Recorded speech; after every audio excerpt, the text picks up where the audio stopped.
షర్జీల్ ఇమాం ఐఐటిఎన్, Umar Khalid PhD అట్లాంటి వాళ్ళు మాట్లాడితే వాళ్ళని తీసుకెళ్ళి అరెస్ట్ చేసి దేశద్రోహం కేసులో పెడతారా? ముస్లిం యువత ఆలోచించాలి. ఇది వాగేటటువంటి కారు కోతలు కూసే దరిద్రులారా, ఈ దేశంని గుర్తుపెట్టుకోండి. రేపు పొద్దున ఒక బంగ్లాదేశ్ లాగానో, ఆఫ్ఘనిస్తాన్లోనో, ఇరాన్ లాగానో, ఇరాక్ లాగానో, సిరియా లాగానో, పాలస్తీనా లాగానో తయారైతే మీ బతుకులు కుక్క బతుకులు అవుతాయి. ఇక్కడ ముస్లిం ప్రపంచంలో ఎక్కడా లేనంత స్వేచ్ఛగా బ్రతుకుతున్నాడు. ఇక్కడ ముస్లిం మహిళ కావాలంటే బురకా ధరిస్తుంది, హిజాబ్ ధరిస్తుంది, లేదంటే మామూలుగా వెళ్తుంది.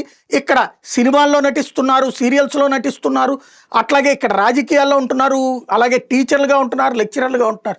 నువ్వు ముస్లిం కాబట్టి నువ్వు మాకు పాఠాలు చెప్పడానికి వీల్లేదు, లేకపోతే నువ్వు ముస్లిం కాబట్టి నువ్వు 4వ తరగతి నుంచి చదువుకోవడానికి వీల్లేదు, లాంటిది ఇక్కడ ఎలాంటి వివక్ష లేదు. నువ్వు ముస్లిం కాబట్టి అన్నటువంటి వివక్ష భారతదేశంలో ఏ వ్యవస్థలోనూ లేదు, ఇంక్లూడింగ్ లాయర్లు, జడ్జీలు కూడా అవుతున్నారు.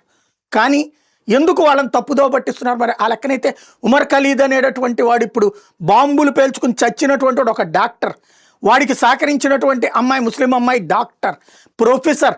మరి వాళ్ళందరూ కూడా అలాంటి దుర్మార్గాలేగా చేసింది. వాళ్ళు ఏకంగా బాంబులు పెట్టుకుని ఒకడు, ఆ తర్వాత నాడికి సహకరించిన వాళ్ళు మరొకళ్ళు. వాళ్ళందరూ ఎంబీబీఎస్లు పూర్తి చేసిన వాళ్ళే కదా, ఎంఎస్లు కూడా చేసినటువంటి వాళ్ళే కదా. 2019లో జమ్మూ అండ్ కాశ్మీర్లో ఎన్కౌంటర్లో చంపబడినటువంటి టెర్రరిస్ట్ ఫైజల్ నజీర్ బీటెక్ చదివినాడు. 2021లో జైపూర్ కోర్టులో సిమీ టెర్రర్ ఆర్గనైజేషన్కి చెందిన 12 మంది సభ్యులకి జీవిత ఖైదు వచ్చింది. వాళ్ళందరూ ఇంజనీరింగ్ స్టూడెంట్సే.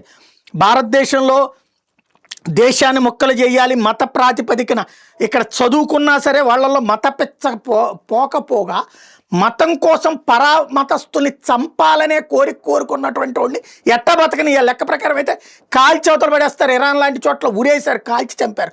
కానీ మనం చట్ట ప్రకారం శిక్షిస్తున్నాం. చట్ట ప్రకారం శిక్షను కూడా ముస్లింలు రెచ్చగొట్టడానికి వాడేటటువంటి వాళ్ళు వెళ్ళి ఆఫ్ఘనిస్తాన్లో, పాలస్తీనాలో బ్రతికొస్తే బెటరు.